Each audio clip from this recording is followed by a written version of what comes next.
Entering the library, students started reading newspaper to learn something new. Hello everyone, English learning থিয়েটারের পক্ষ থেকে সবাইকে স্বাগতম। আজকে আমরা দেখব কিভাবে একটি সেন্টেন্স থেকে খুব ইজিলি ফাইনাইট ভার্বকে শনাক্ত করা যায়। মূলত একটি সিম্পল সেন্টেন্সে একটি মাত্র ফাইনাইট ভার্ব থাকে, তবে একটি সিম্পল সেন্টেন্সে একাধিক নন ফাইনাইট ভার্ব থাকতে পারে। সো আমরা দেখব যে খুব ইজিলি কিভাবে আমরা সেন্টেন্সের কোনটি ফাইনাইট ভার্ব তা শনাক্ত করতে পারি। লক্ষ্য করে দেখুন, আমি স্ক্রিনে যে সেন্টেন্সটি লিখেছিলাম, আমি ফার্স্টে যে সেন্টেন্সটি পড়েছি, সেন্টেন্সটি ছিল entering the library students started reading newspaper to learn something new. So এই সেন্টেন্সে টোটাল 4টা ভার্ব রয়েছে। এই 4টা ভার্ব ভিন্ন ভিন্ন রূপে রয়েছে। সো আমরা এখন দেখব কোনটি মূলত ফাইনাইট ভার্ব।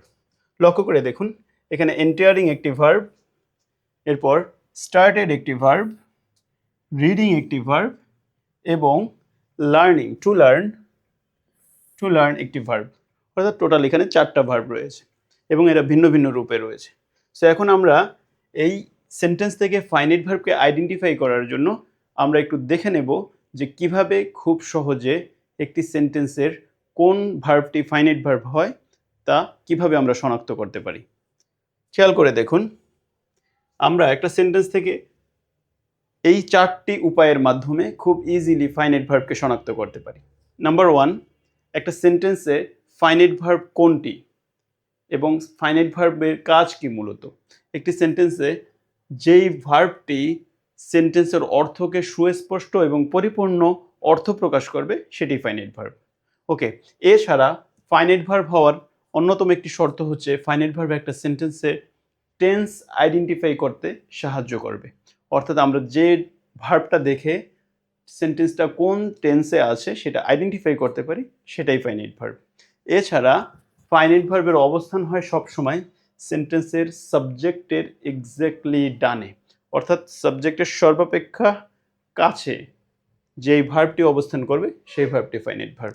এছাড়া ফাইনাইট ভার্বের আরও অন্যতম একটি রূপ হচ্ছে V1 এবং V2।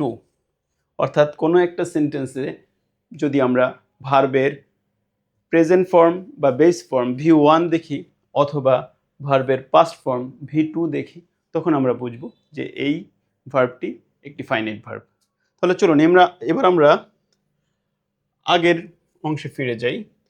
খেয়াল করুন সেন্টেন্সটায়, এই সেন্টেন্সে সাবজেক্ট কে। মূলত এই সাবজেক্টেন্সের সাবজেক্ট হচ্ছে স্টুডেন্টস। সবচেয়ে কাছের যে ভার্বটা সাবজেক্টের, এটা যদি সাবজেক্ট হয়, স্টুডেন্টস যদি এখানে সাবজেক্ট হয়, সাবজেক্টের সর্বাপেক্ষা কাছের ভার্ব হচ্ছে স্টার্টেড। এবার আমরা একটু দেখি যে স্টার্টেড এই ভার্বটা ভার্বের কোন ফর্মে আছে। খেয়াল করে দেখুন, স্টার্টেড ভার্বটা হচ্ছে ভার্বের পাস্ট ফর্ম, অর্থাৎ V2 রূপে আছে। এছাড়া অন্যান্য ভার্বগুলোকে আমরা একটু দেখি। দেখুন এখানে এন্টারিং ভার্বটা, এই ভার্বটা হচ্ছে মূলত V1 প্লাস ING রূপে আছে, V1 প্লাস ING রূপে আছে। সো আমরা বলেছি যে ফাইনাইট ভার্বের রূপ হচ্ছে দুইটা, একটা V1 আর একটা V2। সো ভার্বের ING ফর্ম ফাইনাইট ভার্ব হতে পারে না।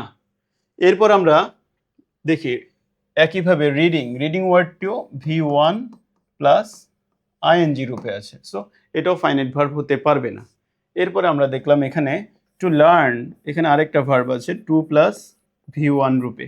সো এটাকেও আমরা ফাইনাইট ভার্ব বলতে পারি না। ফাইনাইট ভার্বের রূপ দুটো, আমরা অলরেডি জানি যে V1 এবং V2, এই দুটোই হচ্ছে ফাইনাইট ভার্বের রূপ। সো লক্ষ্য করে দেখুন, এই সেন্টেন্সে এই স্টার্টেড ভার্বটাই হচ্ছে V2 রূপের আছে এবং এই স্টার্টেড ভার্বটা দেখে আমরা বুঝতে পারছি যে এই সেন্টেন্সটা একটি পাস্ট ইনডিফিনিট টেন্স এবং এই স্টার্টেড ভার্বটি সাবজেক্টের সবচেয়ে কাছে আছে। সো সব দিক থেকে চিন্তা করলে স্পষ্টভাবে আমরা বুঝতে পারছি যে এখানে স্টার্টেড ভার্বটি হচ্ছে এই সেন্টেন্সের ফাইনাইট ভার্ব। সো এই 4টা শর্ত পূরণ করার মাধ্যমে বা এই 4টা শর্ত আমরা সেন্টেন্সের মধ্যে দেখতে পেলে আমরা খুব ইজিলি বুঝবো যে এটা সেন্টেন্সের ফাইনাইট ভার্ব। সো আশা করি এভাবে যে কোনো সিম্পল সেন্টেন্স থেকে খুব সহজে আপনি ফাইনাইট ভার্বকে শনাক্ত করতে পারবেন। আশা করি ভিডিওটি সবার ভালো লেগেছে। যদি ভিডিওটি ভালো লেগে থাকে সবাই লাইক, কমেন্ট এবং শেয়ার করবেন। Thank you very much.